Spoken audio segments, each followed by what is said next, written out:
Yeah, we're always all over the place whenever we record. So Skip and I've kind of hit a cadence, and so this two-parter is great because Sean and I just wander all over the place with business advice and what's going on, and Sean's a wealth of knowledge. So for those of you that were listening last week, you saw that we kind of kicked off with PitchIT and we went into like business advice and how to run MSPs and kind of some of the pitfalls that are going there, as well as some solutions to make things better.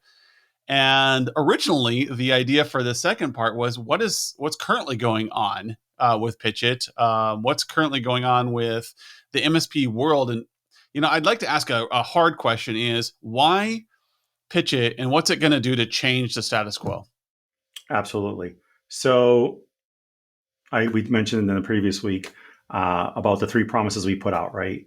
As an organization for Connectwise. The first one being the easier to work with and easier to do business with, which is important across the board. The second being the investing even more in partner growth. And then the third, more innovations faster. So let's start from the back end of this. PitchIT, what it's about. We're always, especially now, you've watched, and this is so cliche, of course it is, because you can say it about any era of time, but we watched the largest digital transformation in the history of this that we've been talking about for the last 10, 15 years that people were going to do that never did. But then we're required to once COVID happened because of the remote workforce. It was inevitable now. There was nothing you could do. So, you're looking at the end possibly of on-prem solutions, right? So cloud hosted everything. With that said, how much more of a need is innovation, right?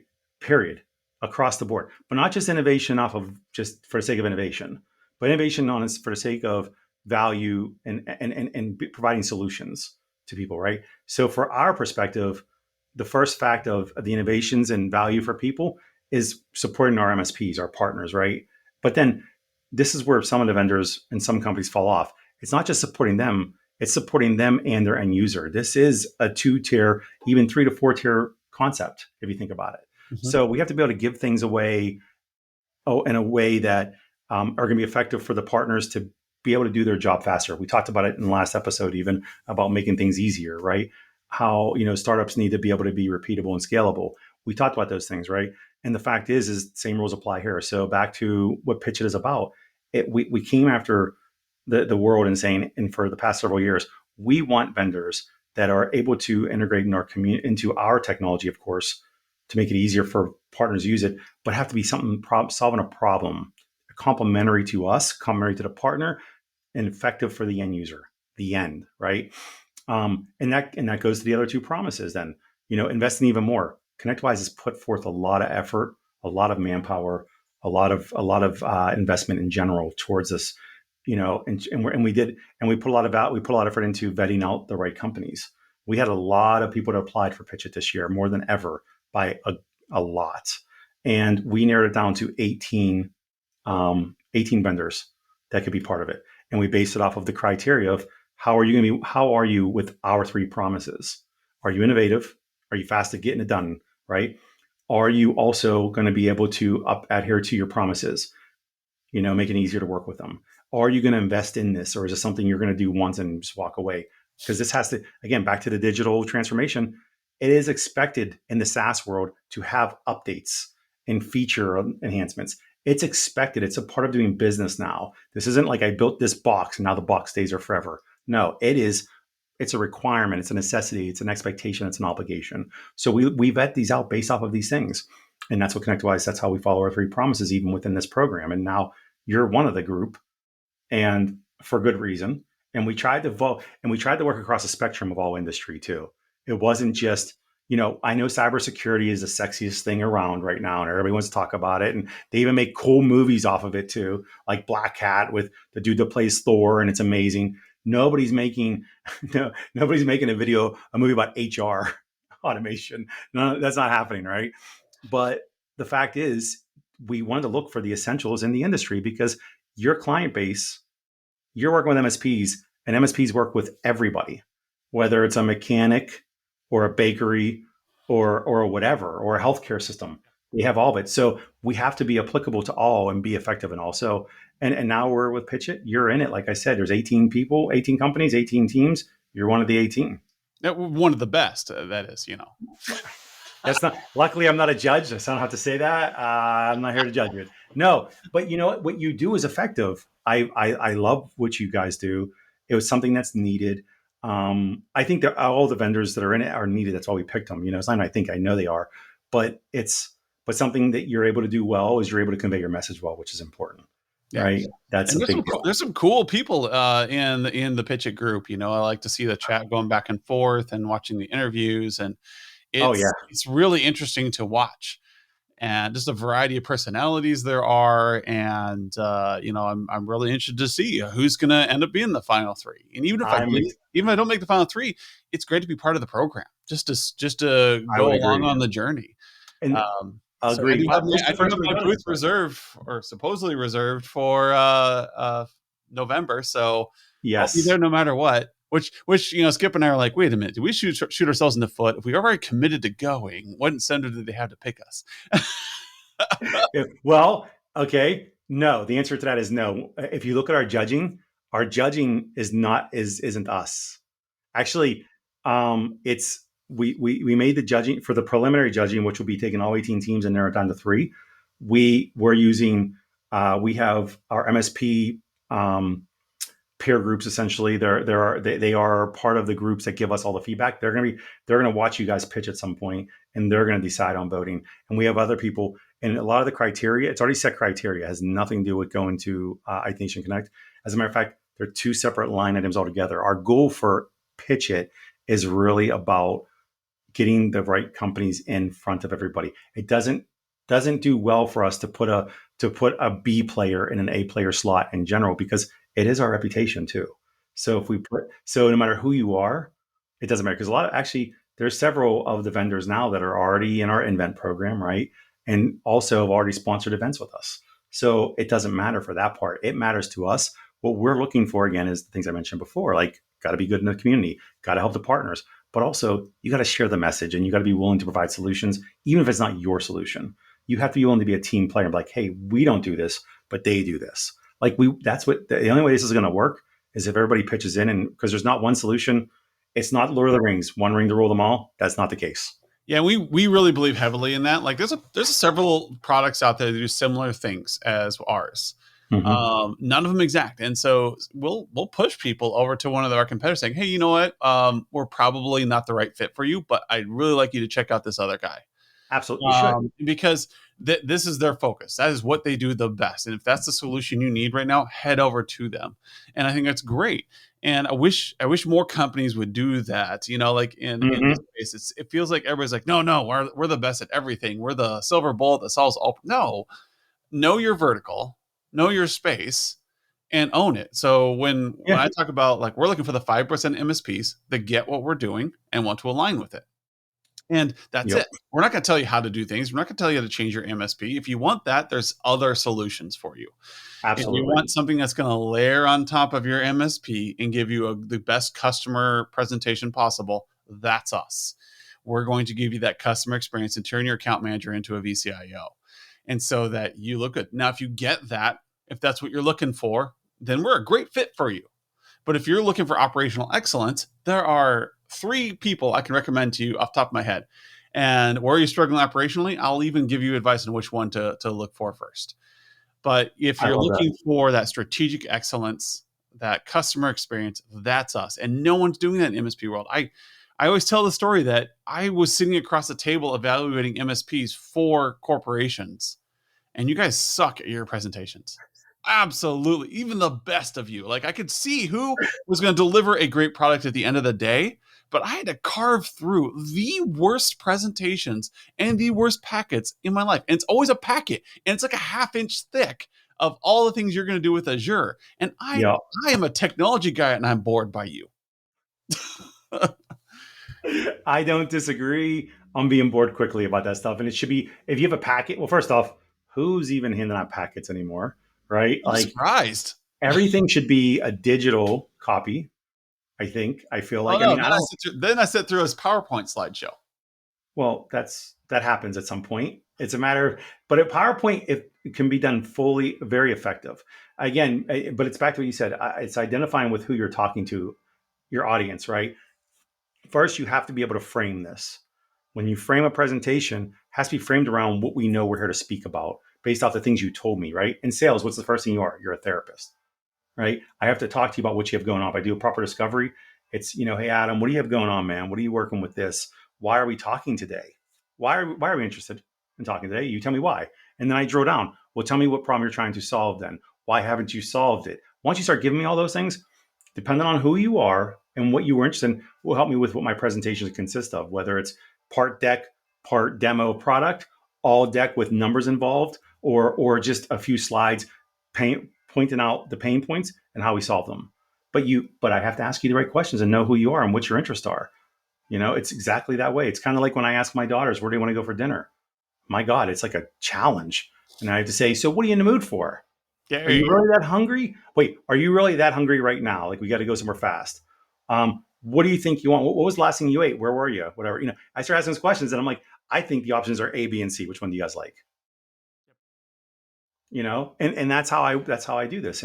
But again, you have to do the problem solve. You have to do discovery, and then you got to show them that what it is. And I am a fan of PowerPoints, by the way, but not Ooh, well if done, but only if done right. Only if done right, man. it's a You know. crutch. Yes, Well, yes, a PowerPoint can guide a conversation and ensure the topics are hit.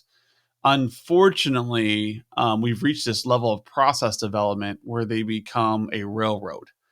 And so instead of having a conversation with your client, you are now presenting to them, which is one of our taglines, right. conversations, not presentations. You can use a PowerPoint to convey and make sure a presentation stays on task. Absolutely. But That's the score. my hard rule is you should have 20 minutes of content for a 60-minute conversation.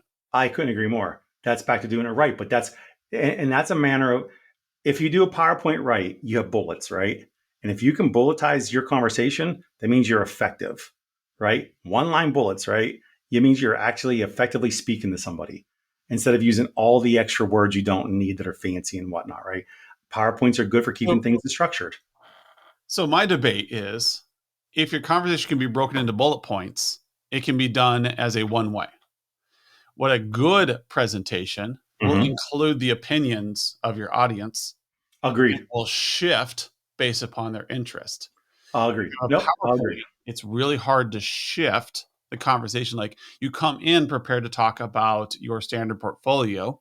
The Mm-hmm. client in the first 5 minutes says, "Hey, our biggest struggle right now is our teachers are constantly dropping their Wi-Fi signals, and it's disrupting classroom time all the time." Sure. Your entire PowerPoint just went out the window and should be recrafted into, "Hey, let's talk about how we can solve that problem for you, Absolutely. and let's get into what our contract is at the end." And Yep. so I say, hey, you know what? I will bring in Alice. She's one of the best Cisco engineers we have. She knows Wi-Fi like nobody's business, and she can go into and evaluate your network, and she'll come back with a proposal on how we can get this fixed. Does that sound good to you? Or Which is tell me a little bit more about the problem. And then you can go back to your engineering team. Says, engineering team, here's a list of problems I have from the client. I need you guys to figure out how to solve this. Come back to me with solutions. And I'm going to walk back to the client and say, okay, our engineering team went in. Here are the solutions they provided. Here's the package I recommend you take because it's going to be the most efficient and it's going to include everything you need. And it's going to cost you, $4,500 a month. And it will solve all these problems for you. Are you yep. good with that? Yes. Awesome. Right. Oh, that's a little too expensive for us. Well, I'll tell you what. Let's figure out what are you thinking about for price range then? And they say, oh, we can only afford about 3,000 to 3,500. Like, okay, tell you what. Here's what we can do: is we can stretch out one of these projects, but no, it's going to take longer for us to solve the Wi-Fi problem because we need to do this and Mm-hmm. this and this. If you can find a donor to cover that last $6,000, we can get this done today. Oh, that's all we need is if you can get a donor, a one-time payment, we can solve that problem. So that Sure. conversation happens. And usually what happens when I talk to an MSP is they get their PowerPoint going and they like, I have to get across all these bullet Of points. course. Yep. Nope. I don't disagree at all. But Yeah. okay. But can we agree on the fact that if they do a proper discovery and cover BANT, they should know how their presentation should flow? Yes. Because I believe a presentation is important for the keep on structure of what you're here to talk about. Because you can easily go sidetracked, right, and talk about nothing important. But if you get BANT covered in the discovery, So, budget, authority, needs, and timing. You've already understand what you're coming to present about. And you can use any scenario, but you can have a standard deck that you don't have to change. And all you got to do is skim past the slides that aren't relevant. They become just plugs. By the way, we can talk about this later on. We offer this, but that's something down the road. We're here to talk about these things first. What you've identified is your major priority issues and what needs to be done. So we're going to talk about that stuff here. Yeah, I And talk that, about like if you're going to do that, if you're going to do the PowerPoint, um, I'm weird though. You can walk into a room and just own a conversation of and course, yes, not everybody's like us, but agreed. walking with a PowerPoint, before you do that PowerPoint, you should have an executive summary in a 3-paragraph format built up, Absolutely. Mm-hmm. and then you should have an agenda. You send it to your client. Say, is there anything else in this agenda we need to talk about? Yep. And then if nothing is on that Absolutely. agenda, now you can make your PowerPoint, and it's guided around that conversation Right. with the breathing room, the 20-minute rule built in there, and then have a great conversation when you get there. Because if they come in, they say, "Hey, my PC's not working today," and like, you know what? We'll get that at the end of the conversation. It's not a now problem; it's a later problem. Sure. I Yes. promise we'll deal with that at the end of the conversation. Absolutely. And Which you is put it then, and that spot on. agenda sets the table, and it makes you Yep. look super professional It's a level set. while You level allowing set and freedom. framed it. So Yep. we Well, fight in the middle there. you level set and you frame it, right? Hey, here's why we're talking today, right? Adam, you mentioned these problems here. You mentioned this again. If you just repeat the BANT, but to your point, in an executive summary of what we're here to like, and actually, I'm telling you exactly it in my Yeah. own words because people want to know that you're actually listening to them. And just like how we're having this conversation, you and I are responding to each other and picking pieces that we said, and we're elaborating. That's what is that shows value. That shows I'm interested. I'm paying attention. So one of the tools I have on my developer list to make is a meeting tool that comes out on the left side of our site. So you're coming in to get your dashboard up with all the projects that need to be done for this client, which pillar they're in, and then having a meeting tool on the left where you can pre-fill it out. You start the meeting and it starts the timer and starts ticking down Mm-hmm. the things you need to talk about. Then as you get to the right item, it brings up on the page the topic you need to talk about. So, hey, we need to talk about budgeting for this next quarter. What all do you need us to do? Here's where we are. Do you approve of this? And it ships it off. Move on to the next item. Hey, here's where we are. The projects we completed. Here is what's coming up next quarter. Are you still good with this? Awesome. And it moves to the next item. That way, the conversation keeps going and people can see what's coming up while being dynamic. The content is up on the screen or on the iPad or wherever you're at, Sure. and the customer can be like, you know what? I see that you're trying to solve the Wi-Fi issues. It hasn't been that bad this quarter. Like, well, last quarter we did a lot of work and we solved a lot of those problems by adding more access points in after we did a heat map, blah, blah, blah. You can do all the technical jargon if you want. But our engineers did a lot of work. It sounds like it's really working for you. It's going to get even better with this next project. I And love it. so that conversation happens. So the account manager, their only job is to review what's going on, what happened, what's happening next, and then run down this agenda tool that's gonna Yep. come. Well, it's a level set. It's a level set on where we are and setting expectations at the end Yes, of it all. it's basically a That's level 10 meeting. which is It's hard to do your for some people, L10s. though. But how hard is it for some people? I've been in plenty of meetings in my life where I saw people that couldn't. You say the other terminology is frame and reframe and redirect, right? And that's part of it. But that's the level set we're talking about. Hey, again, we're here to talk about this. These are things that we've accomplished. So we hit all these things. This is what's happening currently, and this is the future, and when the expectation of time and whatever will occur. That's what that's all about. And people struggle with that because they don't put together a proper agenda.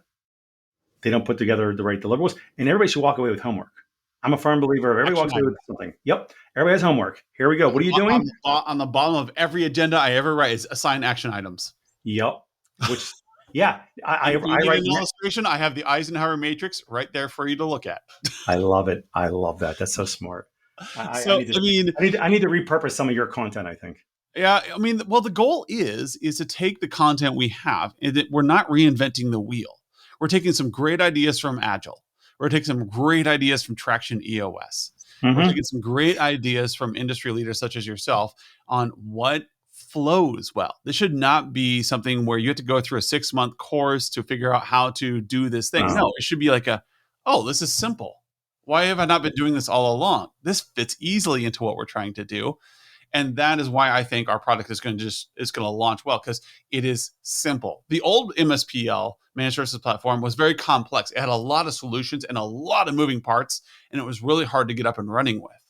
But with our consulting side, we took it and made it easy. Like, this should feel natural, and it should feel like it fits on top and inside of everything you're currently doing.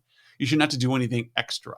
It's just going agreed. to create a flow, a framework for everything you're already doing, so you can pass it from place to place to place. It's not ITIL. It's not this massive conglomeration thing that's going to blow your mind.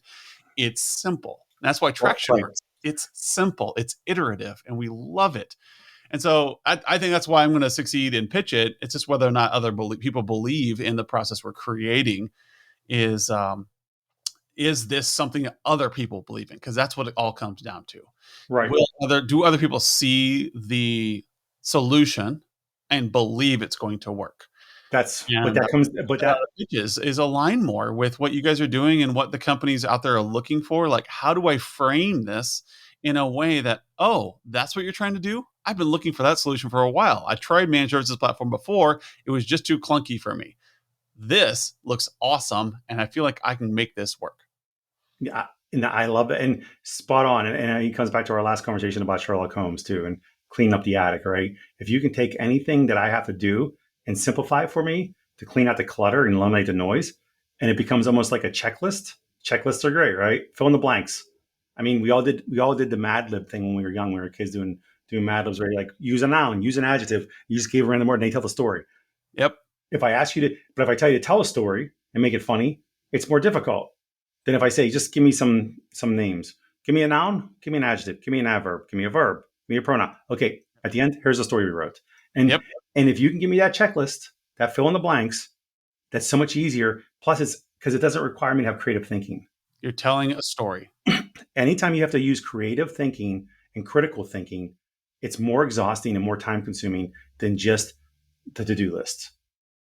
That's a fact. It's easier. You mow the lawn. I know, No, pour gas, open up, pull the thing, push forward. my goal is to make it so the account manager has opportunity to be creative in a way, in an area where they are strong. Absolutely. You take an account manager and you ask them to be creative with technology, they're going to be like, they're going to struggle. Okay, No, how they do I should. stitch these together? But if you take an account manager, take all the technology side off of them and say, I'm trying to help this teacher in their classroom today. What solutions are there that will allow them? You know what? I really need Alice to do that network design. She can have some answers there. And then you can think, if I can get Alice to figure out the network design problem, I can have Bob figure out the mobile device lab issue. And Yep. so the now the account manager is free to just coordinate. Yep. But that's where the creative ability comes from, right? Like for me, my creative ability always came from listening to you, developing my business acumen, and then listening to you so I can figure out what we need to solve the problem. We need to have a shovel, we need a laborer, we need an electrician, whatever. But I'm listening, and I can position back to you and say, Adam, in order for this to happen, dude, we're gonna have to do A, B, and C based off what you told me. Let me repeat back what I heard. You need this and this to occur, and this is what we're gonna have to do to make this happen. So this is what I'm. So our next steps are going to be this. We're going to schedule our next meeting. I'm going to bring to the table this person, this person. From you, action items. I'm going to need you to send me your schematic of whatever it is we're working on, or whatever I need these things. I need your API I need doc. I you to need bring whatever. that teacher to the meeting so we can talk to them directly. Exactly. Whatever it's going to be. And here's my wrap up of what I just said to you. So now you can give it to the person you're bringing, so they're not coming in cold. They know what they're here to talk about. So make sure you have this information. Yeah. Again, every meeting is effective in 30 minutes. You said before, if it's a 60-minute meeting, you want 20 minutes of presentation content. I couldn't agree more. I want 20 minutes of talking about you and your kids so I can get to know you, because we're people first. Like, hey, how you been? How was your trip last week? Whatever, because it shows I care, because I do. You can ask me some things, so because we have to get to know each other to some degree at some level. And then I want to get into back to what we were discussing last time we spoke. Let's level set. Let's present. And then also during the whole presentation, there's trial closes and questions that are being asked throughout the whole presentation. That's a very important piece, because that gives you a chance to talk. Did that solve your problem, Adam? Yes. If it's no, okay, why not? You mentioned you had this problem. Here's the things we went through. This is how we solve it. It goes right to what you asked for. So what am I missing? That gives you opportunity to give your objection and say, well, Sean, you didn't solve this little piece that I forgot to mention. Oh, okay. Let me show you how we solve it that way then. Yeah, that's the iterative process. You're Yep. continually improving. Make your client relationship yesterday look like crap Yep. because you're going to do it so much better today. You're going to make it a little better, and then you get to that magical point where your client doesn't remember how crappy things used to be. They're just happy with how things are Yeah, today. absolutely. And yes, it is a little disheartening to be there, but But that's the that's when truth. you know you're winning. Well, of course. I mean, So everybody we're gonna has leave you that. with Please say, what good. advice do you have for young companies coming out in the field today, whether it's an MSP or a product, a partner, or a specialist? What advice do you have for young companies 5 years or younger? Everybody in the organization should understand what the product market fit is for this and what its use is. Why? What does it solve? They should understand those questions. Why are we here? What problems are we solving, and how do we solve it first? And you should do that because it gives you pride in what you're talking about, and it makes you at least effective in that way. The other thing is know your limitations so you can figure out how to fill the gaps and be complementary to it.